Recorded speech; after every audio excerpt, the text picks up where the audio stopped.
Welcome to a new edition of the Famous Interviews with Joe Dimino. On this episode, we talk with the fastest creator in the indie comics world, Fish Lee.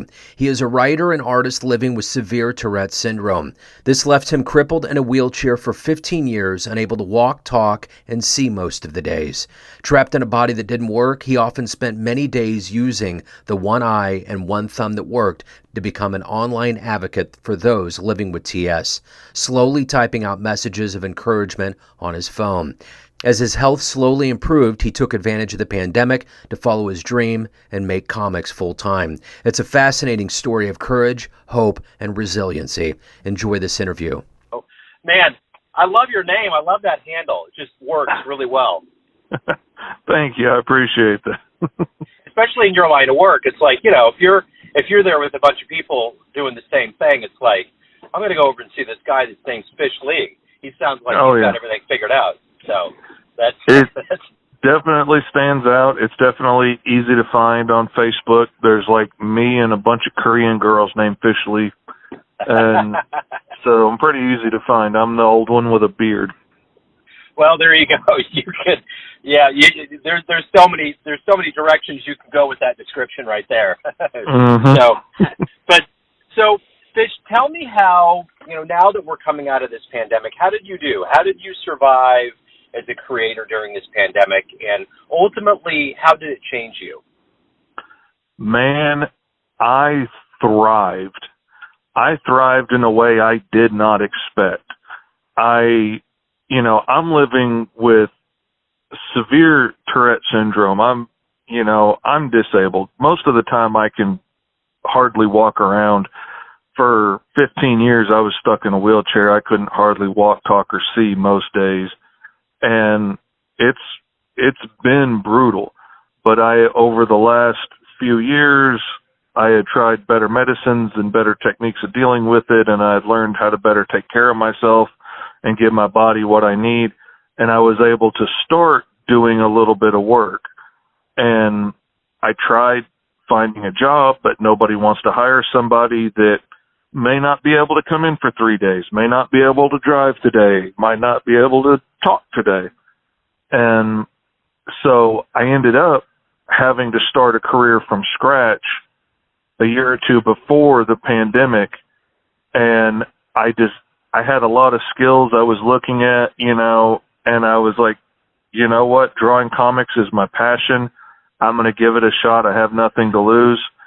So I just started building this career, and it just started to take off, and I'm starting to get regular business.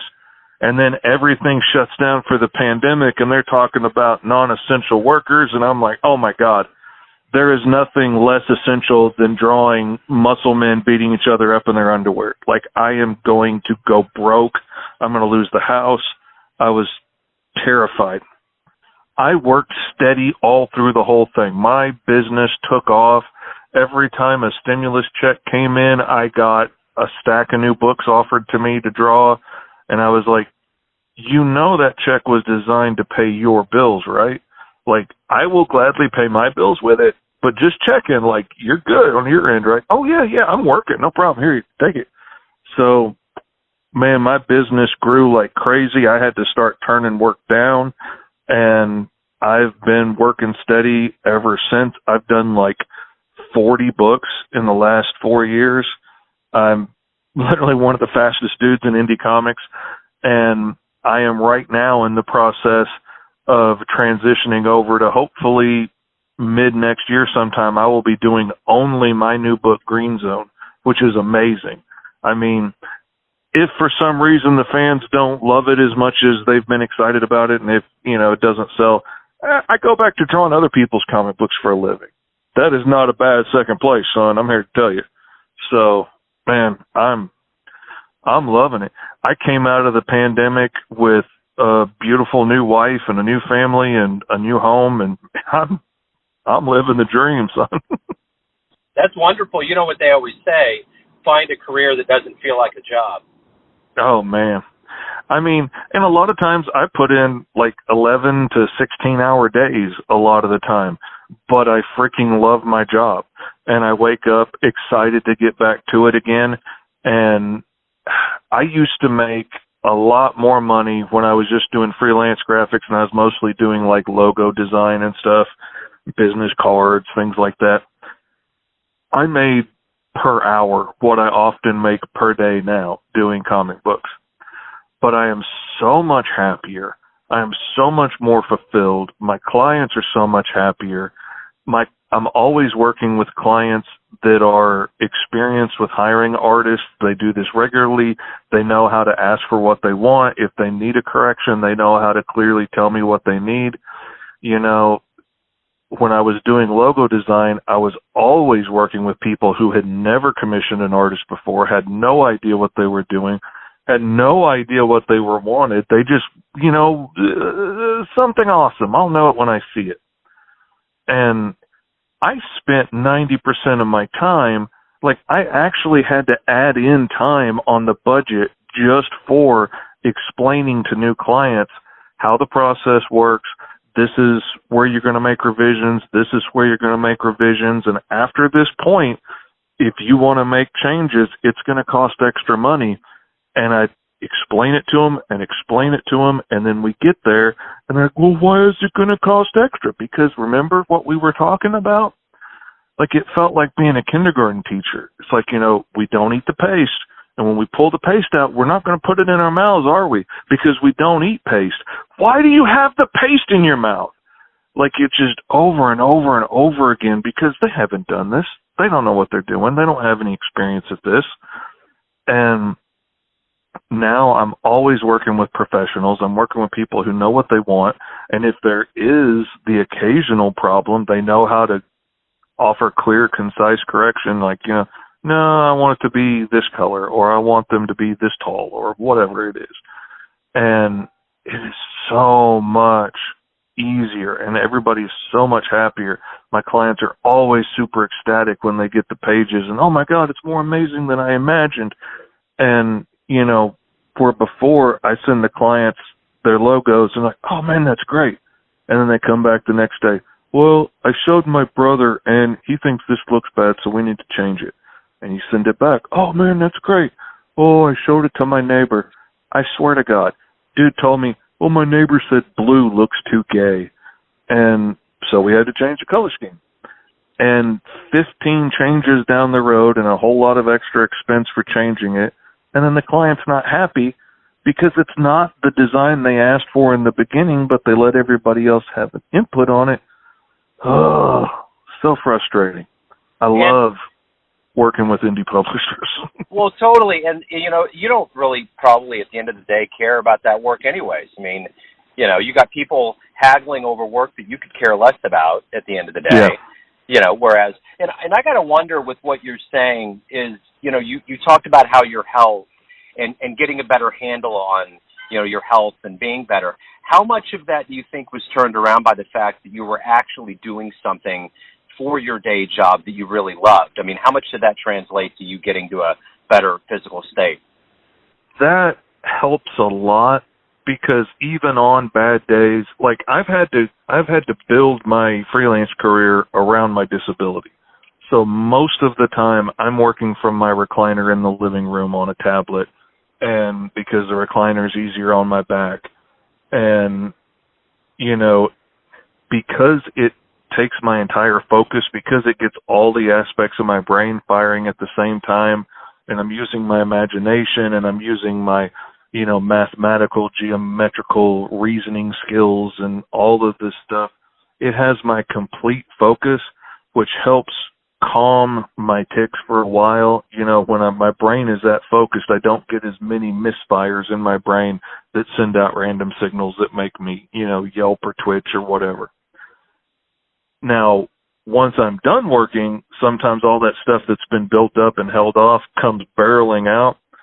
So that's another reason that a lot of times I might work until bedtime because, like, when I stop for dinner, I might realize, oh, goodness, there's a whole lot of tics coming out now, and I'm real shaky. I'm not going to be a lot of good to my family right now. Like, I can't fold laundry. I can't get up and carry anything. I can't get on the floor and play with my grandbabies right now. But I could continue to work, and when I get in that hyper-focus mode, the tics slow down. And I was like, I could go back to work and make money for my family and help pay the rent and pay the electric bill. So I'm going to go ahead and do that and hold the ticks off for a little while. And then, we'll have a dance off as I try and walk to the bedroom at the end of the night. But it definitely, having the job that I love has made things a lot easier. Taking all that stress off of having to deal with clients that, are just inexperienced and have never done this before, and they're nervous and they've never invested this kind of money into a business before. So they're, extra hands-on and, want to feel like they're doing something, so they make changes for no reason. Like, not having all that kind of stress has helped a whole lot. And learning the things that my body needs, like making sure I get enough sleep, setting alarms to make sure I eat 3 times a day, trying to get exercise and stuff, knowing these things helps a lot too. But man, managing my stress makes such a difference. So you clearly had this dream in you of writing comics and being creative the way you are. Talk to me a little bit about growing up and how you kind of held on to this dream and it finally came to fruition. I was always a weird kid, but then I was the kid that was also undiagnosed with Tourette's. So, you come off as weird. But my creativity was just off the charts. And, then when I would come across, inspirational ideas like Star Wars and He-Man and Thundercats and stuff, that would just spur my imagination to creating these entire worlds. And, as a little kid, I didn't know what to do with it. But then, as time went on, I started to see, I'll never forget an episode of Scooby-Doo and Scrappy where they had to rescue a comic book creator who was being haunted by his superhero creation. And it had never occurred to me before that somebody actually creates this stuff. Somebody's job is to sit at a desk and draw this stuff all day. And I was drawing all day anyway. And that inspired me. And, and at the same time, I'm falling in love with indie comics, and awesome, weird things are starting to hit the scene, like the original black and white Ninja Turtles and stuff. And again, more inspirational imagination fuel, like, oh man, if that could happen, what if this happened, if that happened, if that. And, I'm creating all these worlds and endless characters as a kid, most of them direct knockoffs of somebody else's character. But I wasn't real original at that point, but man, my imagination was going nuts. And eventually by high school, this is my dream. This is the job that I'm going to take on. And then I graduate and I get out in the real world and realize, man, this is a whole lot harder to make a living as an artist than I thought it was. And, and this is in the 90s boom, and the only artists that they're interested in are gigantic name artists that can start their own companies like McFarlane and Jim Lee and, these guys. And so I broke myself down to, okay, I'm going to focus at getting a job in graphics. And I went to college, got a degree because that piece of paper makes it a lot easier to get a job. And then I started going around to big companies, and they're like, well, what have you been doing since college? I'm like, I'm working at a gas station because I loved it. I like working with people. I like talking. I even like sweeping and mopping the floors. And I would get this look. So I was like, oh, okay, I need to get a job in graphics. So I started working at local T-shirt shops and sign shops just to put something on my resume that says I was working as a graphic artist. And then I fell in love with it. Man, it's not comic books, but signs and T-shirts are a lot of fun. And there's a lot of creativity in signs. And, I sculpted, these gigantic fiberglass polar bears that went into Dixie Cafe, and I had to hand paint all, 45 of them. And then we went and installed them. And, man, I have made gigantic chili dogs to go out in front of people's places. I have sculpted somebody's 2 golden retrievers for a Christmas present for their wife. Literally the hardest thing I've ever had to do. Getting it to look like a golden retriever, simple. getting it to look like brother and sister golden retrievers and look like each dog but not look like each other, that's tough.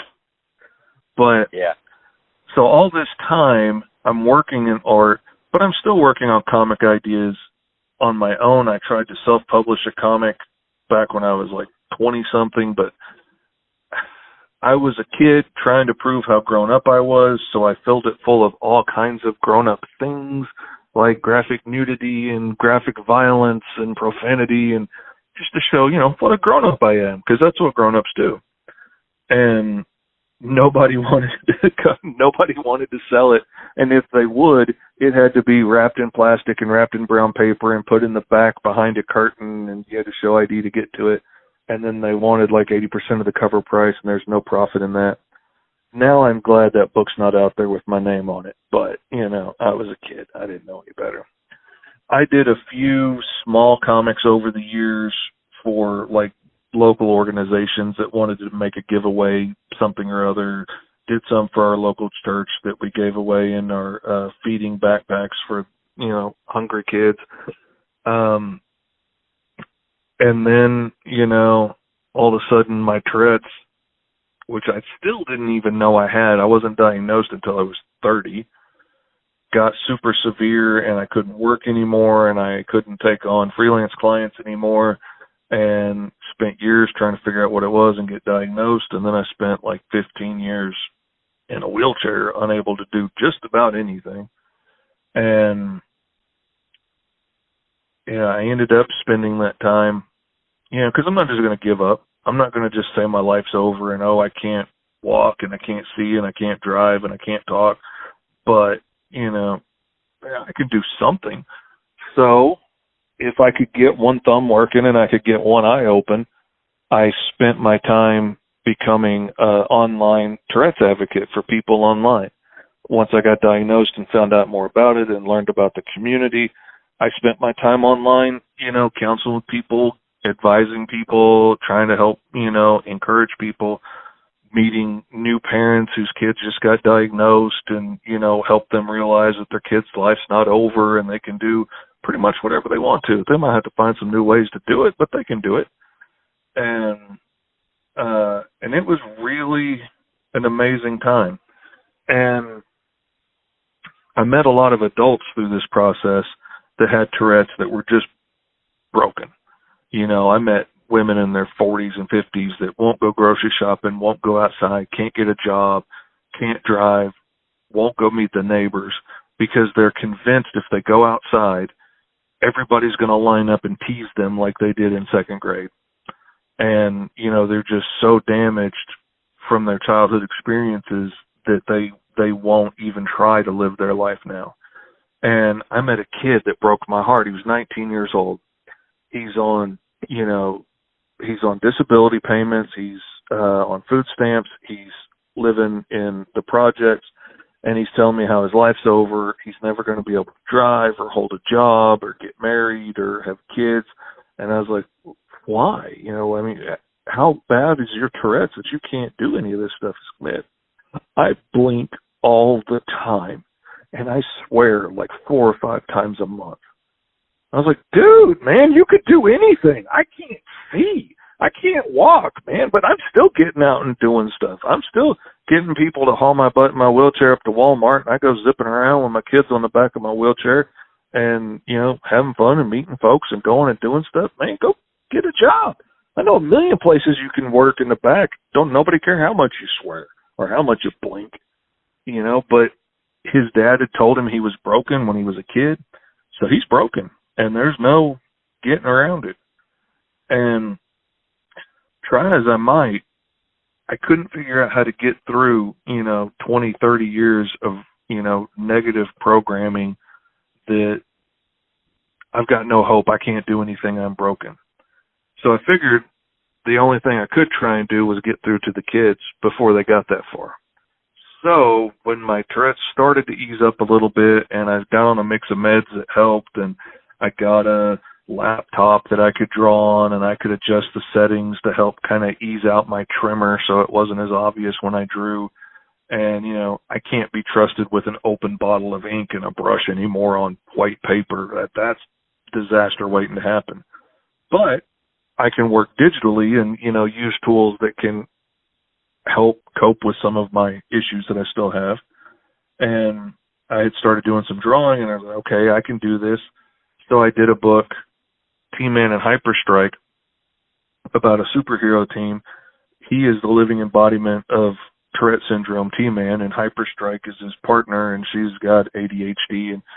And as the living embodiment of Tourette syndrome, T-Man has all of our combined, everyone in the world with Tourette's, he has all of our combined motor tics and vocal tics, so he can scream with a million tics and knock down monsters, and he can vibrate so hard he busts through brick walls. But he also has all of our combined brilliance and creativity and imagination and speed and athleticism and reflexes and strength. And you see him drawing from these people when he's using this ability. And so you see pictures in the background of, weightlifters and stuff that have Tourette's that he's drawing on their strength from when he lifts up a tank. And all these scientists and writers and creatives that I know when he's drawing from their brilliance and creativity to solve a problem. And it's totally designed to be inspirational for kids and to help lift them up and focus on all the things that make us awesome before the world beats you down, calling you twitchy and a weirdo and a freak. And, focus on all those things that make you awesome and own the fact that, yeah, I might shake and jerk a lot, but that's just my body burning off all my extra awesomeness. I'm also extremely smart with great reflexes. I'm creative. I'm a great friend. I'm extremely funny. I can pump out ideas all day long like nobody else in my field can do. I am literally like the fastest guy in indie comics. I scare new clients when they start seeing pages coming, bam, bam, bam, bam, bam. They're not used to working with somebody that works as fast as me. It's kind of scary sometimes. I wouldn't be able to do this stuff if my brain didn't work the way it does. Yeah, it makes me shaky, and yeah, it makes it hard to walk sometimes, and, I always at least need a cane to get around, sometimes crutches now. But, man, my life is awesome, dude. I'm working, doing my dream job that I've always wanted to do as a kid. I've got an amazing wife, an amazing family, a bunch of great friends. My life is good. I'm not going to focus on the handful of things that I've lost over the years when I can be focusing on all the amazing things that I have going for me right now. And that was what I was hoping to get through in T-Man and, help inspire some kids. And, dude, the response I got from kids around the world was just, it was life-changing. I mean, I would be weeping in the car, and my wife was like, oh, what happened with this kid? And he's European. He was reading the book, and he did so much damage. I mean, I would just be breaking down. And, like, this video of this little curly-haired girl just jumping up and down on the couch, weeping with joy because she saw one of her tics in the book and realized that she was helping power T-Man, and she was so excited about that. And, dude, that was amazing. That was so exciting. I was so excited to get started and keep knocking out T-Man books. And then people came knocking, asking me to illustrate their books. And I have been so busy in the 4 years since I published T-Man. Like I said, I've done like 40 books since then. I haven't been able to get back to it.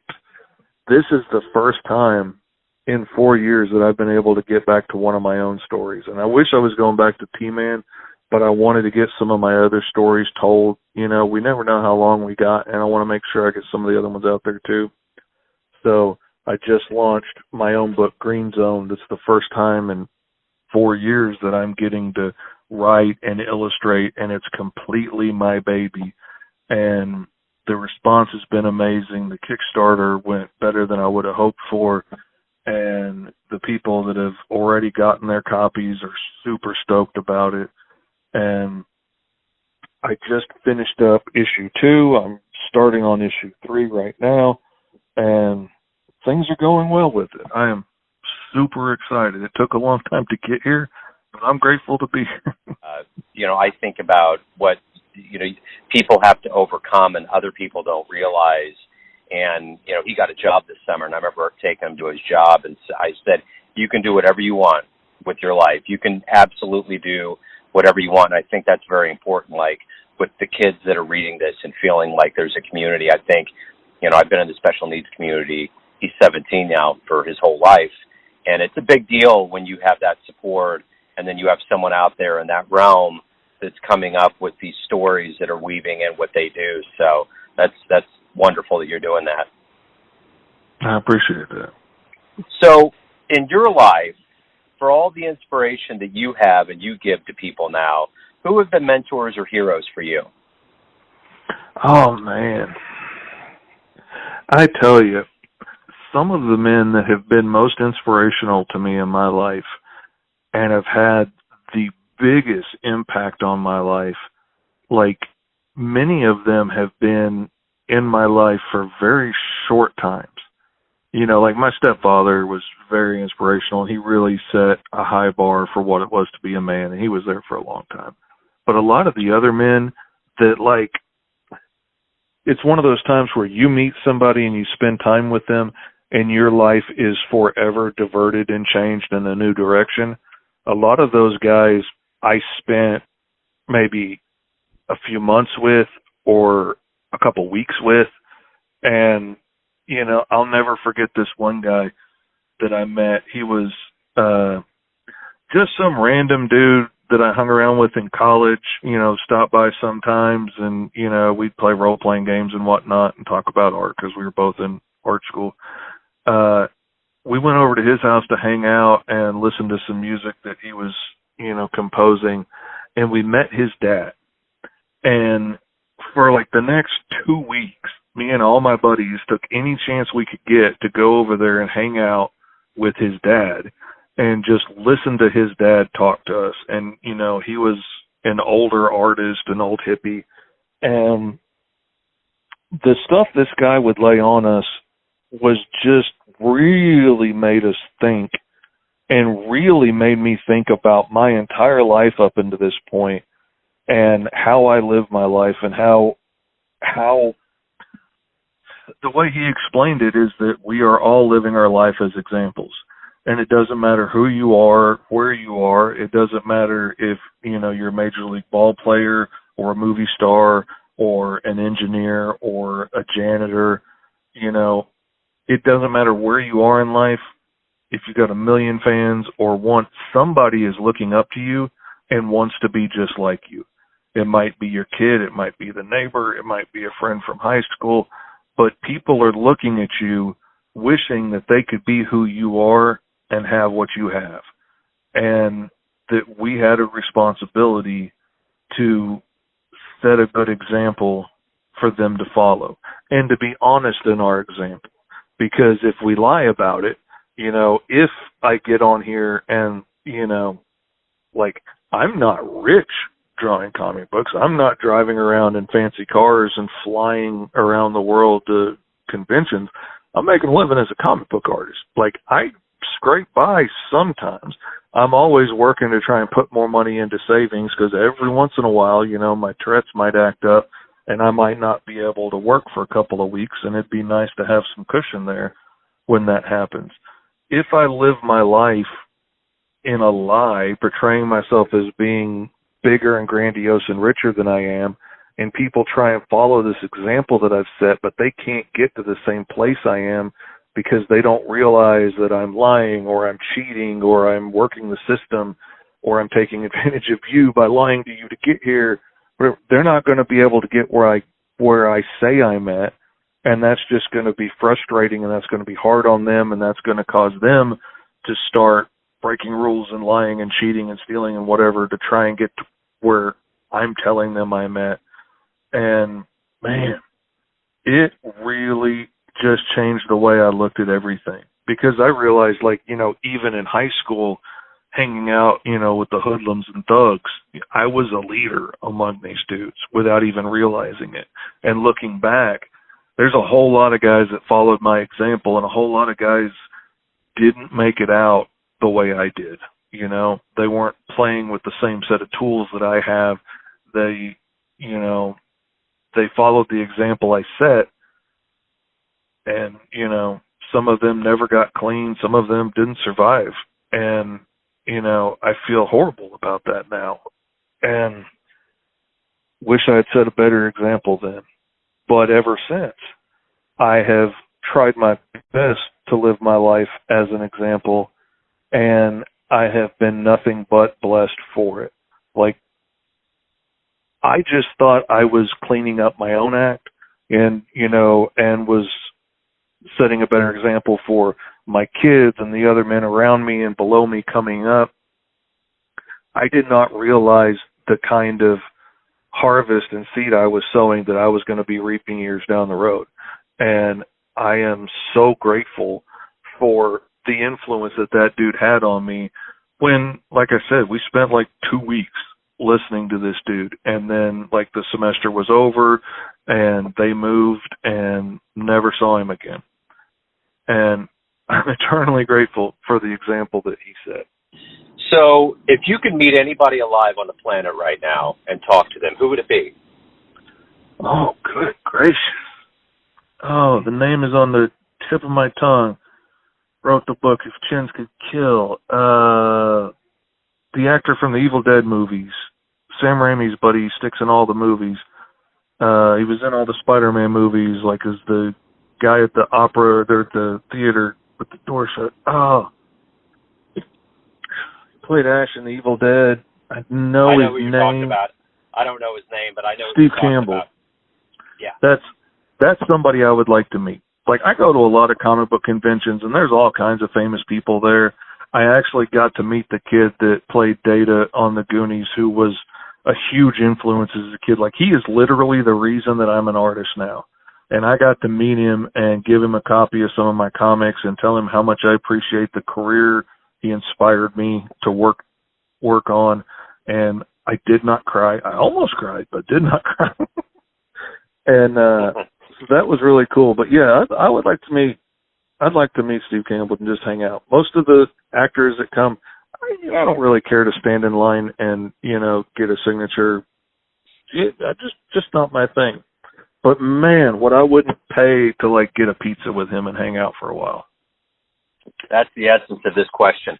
So, you are, there's so much that goes into you, and there's so much positivity and creativity, which is refreshing. And I'm curious, you play roles in everybody's lives, everyone has a perception of you, your family, your friends, your fans, but ultimately you're in control of your life. You live it. What's your perception of you? Who do you think you are?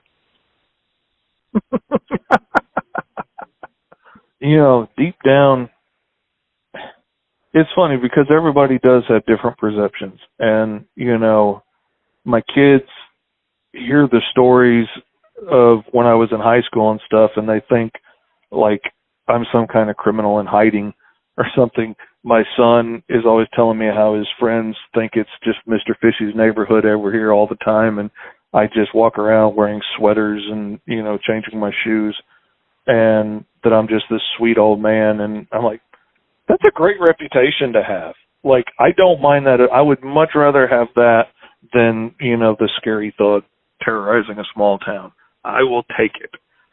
My personal, what I think of myself is I'm a nice guy.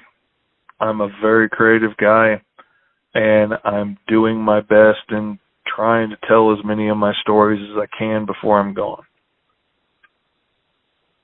Some people think I'm a lot more than that. A couple people out there think I'm a lot less, probably. But that's how I see myself, I like it. To the point. Fish, if anybody wants to get involved with your comics, plural, your life, knowing anything more about what you do and how you do it, where's the best place for them to go?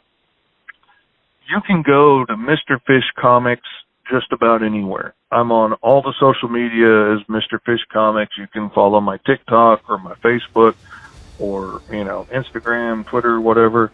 MrFishComics.com is my website.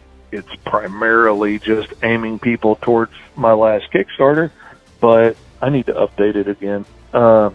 But yeah, I'm everywhere as Mr. Fish Comics. My life is an open book. You can follow along if you want to. Literally.